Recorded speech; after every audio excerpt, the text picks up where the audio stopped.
Hey women, so today we are going to talk about backpacking, and backpacking is one of my most favorite things in the world to do. Suddenly, I didn't always have this drive to hike, kilometers upon kilometers in the wilderness by myself, carrying 40 plus pounds of gear on my back. I was actually a pretty sedentary person for most of my life, pretty afraid. Not someone I would consider to be self-sufficient, not someone who I would consider to be brave. So I had done a couple outward bound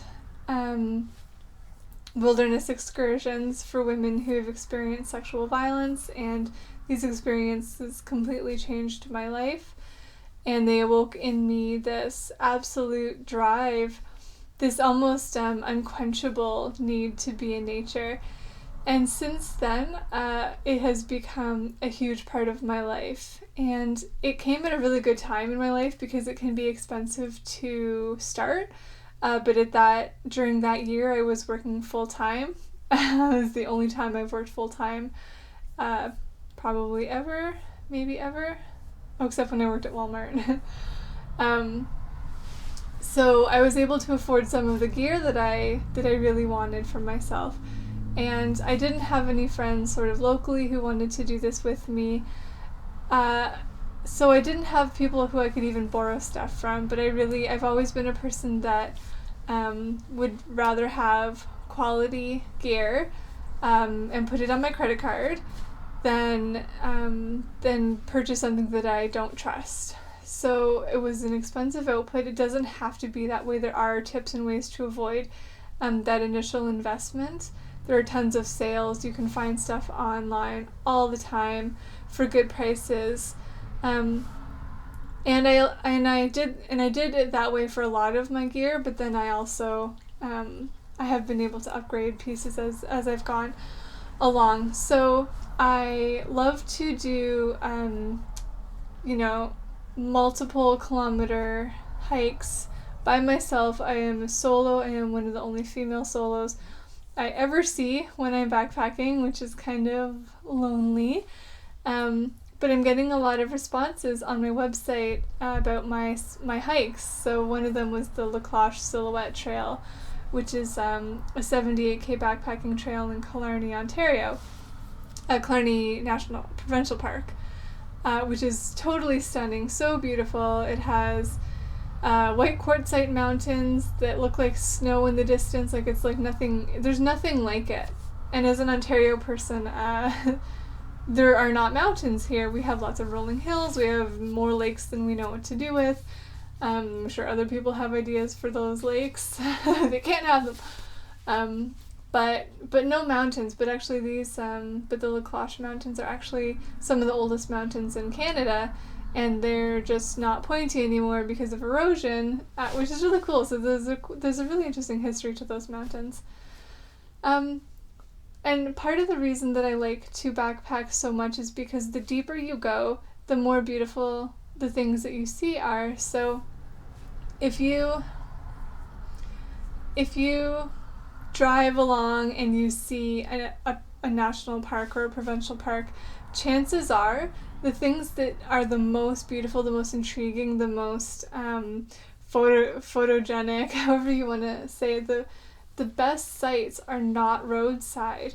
The deeper you go, the better they are. So you really have to make that investment to get as deep as possible to see the things that are so worth seeing.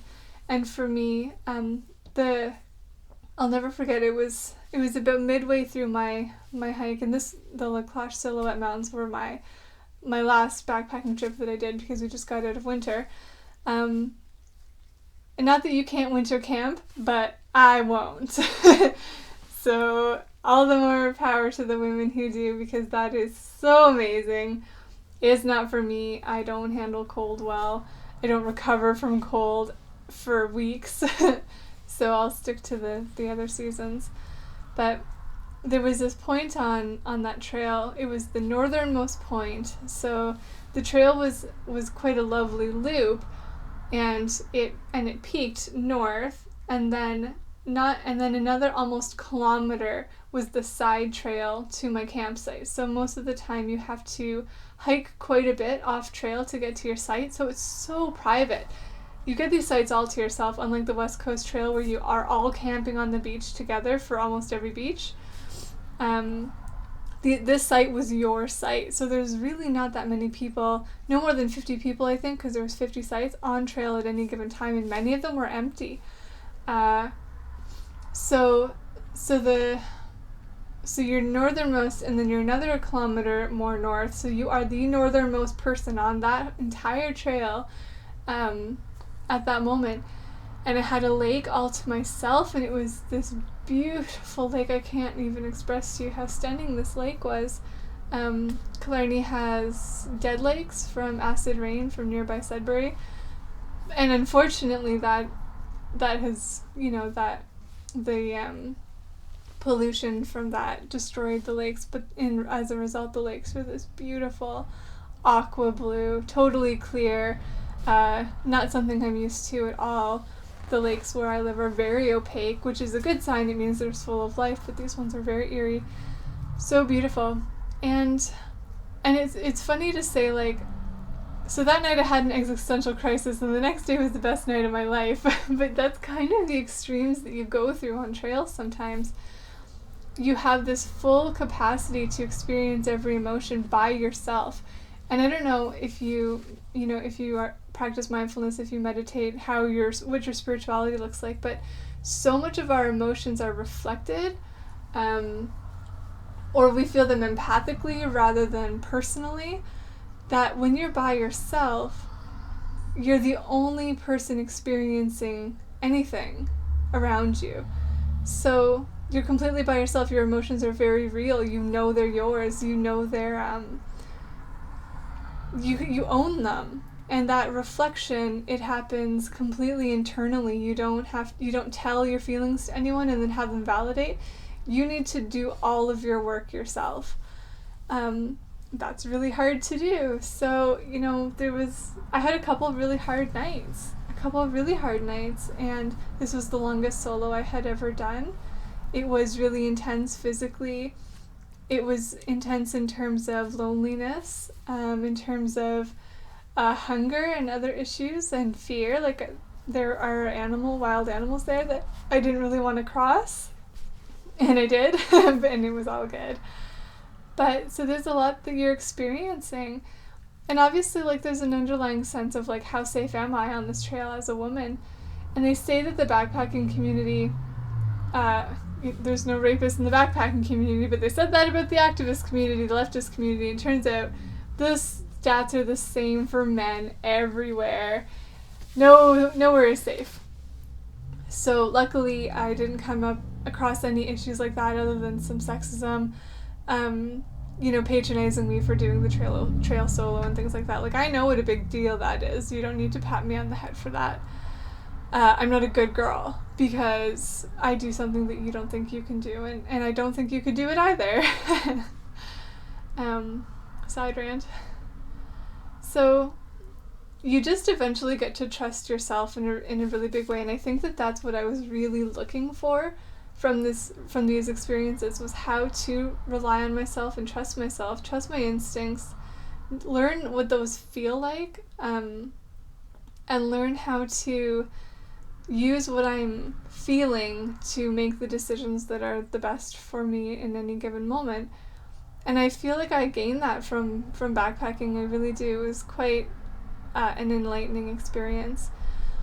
And any way women can get into nature, like, I think that we need to. I think we have had our roots hacked at in such a way. We've been so transplanted. We've been so isolated, and kept in, we're encaged, and I don't think it needs to be that way.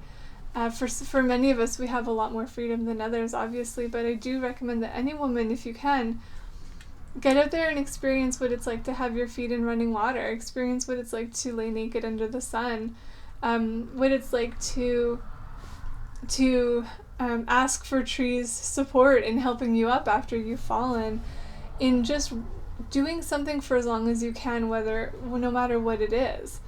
because that endurance aspect really shows you what you're made of too. And it also helps you come within your own limits, which was important for me too. It was like, after my first one was like, I can do anything. Okay, maybe, but also, what do you want to do? Do you really want to hike for 20 kilometers a day, suffering and struggling, just to say that you did it? Or do you want to be able to enjoy every kilometer, take lots of stops, take lots of photos, enjoy what it is you're doing, take time to meditate, take time to check in for yourself, do good self-care? Is it a challenge or is it an experience? And I think there's space for both of those things. So I hope to, get out there a lot more this year also. I only had a couple excursions last year, just because, like I said, I was getting my gear together. But I did as much as I could, which I'm still proud of. And this year my sister and I are planning a cross-Canada road trip, so that's going to take up a lot of my time, but we are fitting in some backpacking, so that'll be lovely too. So I hope I have more adventures to write about soon, and I like to write about those adventures rather than talk about them. So if you wanted to read about the La Cloche Silhouette or the West Coast Trail, I think I have Western Uplands in Algonquin Park up there too. Check out my website, womanwalkingaway.com, because I really go into detail and there's lots of photos, and it's really interesting to watch, to go through that with me, which would be really great. And if that's something that you love to do, tell me, let me know, where do you do it? Where do you want to do it? What's your dream? Like, what's the one you would love to do but you're probably not going to do? Like, I learned for myself that I'm probably not going to do the Pacific Crest Trail, the Appalachian Trail, the Continental Divide Trail, because they're not what I seek from an experience like that. I don't want to be, I don't want to see 100 people a day. I don't want to have to meander in and out of towns all the time. I want to be in nature by myself. So that's what I seek as a backpacker. Is different for everybody, and I'm more than happy to backpack here in Ontario. We have plenty to do here. There's lots on my list, but when I can get to other places, then I hope to do so there as well. But I'm not interested right now in flying to other countries just to backpack. I could never afford that, even if I wanted to. Maybe if I could afford it, I would do that. I don't wonder if that's my main barrier. It probably is. But I think a lot of it too is I still have so much to do in Ontario first. So that's an intro to my backpacking story. If you have questions, let me know. If you love to do this too, tell me. If you want to get into it and you don't know where to start, oh my gosh, I would love to talk about that, because it is so overwhelming. And it is so important to get the right gear. It is so important to know what you need and to not overpack, because 42 pounds is too much to carry. You will hurt yourself. I have an injury from my last trip that I have not recovered from in my shoulder, and it is the worst. It's not the worst. Other people have worse injuries. It's bad enough. So yeah, let's have that conversation, and thank you very much for watching. I hope you enjoyed this video. If you did, I would love for you to give it a thumbs up, and if you were new here, maybe you could subscribe, and for the people who are already subscribed, I thank you very dearly. Okay, have a great day.